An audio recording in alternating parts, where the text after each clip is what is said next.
ዴቭ አብርሃምን የተናገረው ነገር ወይንም የሰጠው ምክር እጅግ በጣም ትክክለኛና እውነተኛ ወንድም ከሚናገረው ነገር አንጻር ነው እንግዲህ የተናገረው። አብርሃምም እንግዲህ አንገቱን ደፍቶ ነበር ይሄን ነገር ሲመልስለት የነበረው። ምክንያቱም ወንድሙ ከሱ የተሻለ በህይወት ላይ በኑሮ ላይ በጣም ትልቅ ትምህርት ያለው ስለሆነ።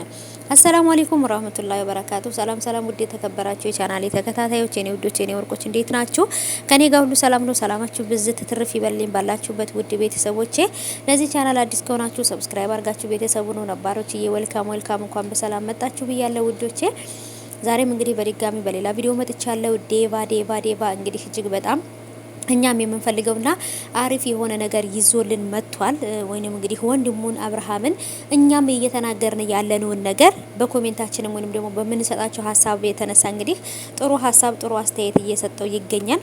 እኔ ለአንተም ለሩታም ለሄርሜላም ሁኜ ለሁላችሁም ነው ምክር እየመከርኳችሁ ያለሁት። ከናንተ እኔ እሻላለሁ። ስለዚህ ይሄ ነገር ላንተ ጥሩ አይደለም፣ ተስተካከል፣ ቆፍጠን በል ብሎታል ማለት ነው። ውሳኔህን በትክክለኛው መንገድ ወስን፣ ከዛችም ጋር አትበል ብሎታል። እኛም የምንፈልገው ይሄንን ነው።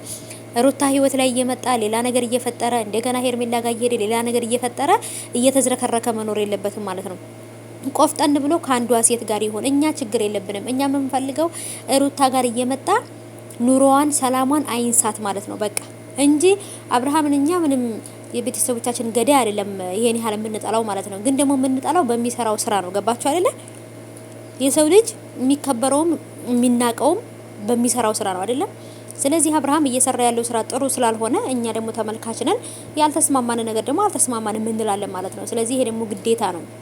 ሁሉንም ነገር የመውደድ ግዴታ የለብንም እና አብርሃምም እያረገ ያለው ነገር ደግሞ እጅግ በጣም ከሱ የማይጠበቅ አብርሃምን ከሚወዱት ከቤተሰቦቹ፣ ከተመልካቾቹ፣ ከኦዲየንስ፣ ከቤተሰብ፣ ከጓደኛ፣ ከጎረቤት የማይጠበቅ ከሱ ጎረቤት ሁሉ ይሄ ሁሉ ሰው ከሱ ይሄን ነገር አይጠብቅም ነበር። ገባችሁ?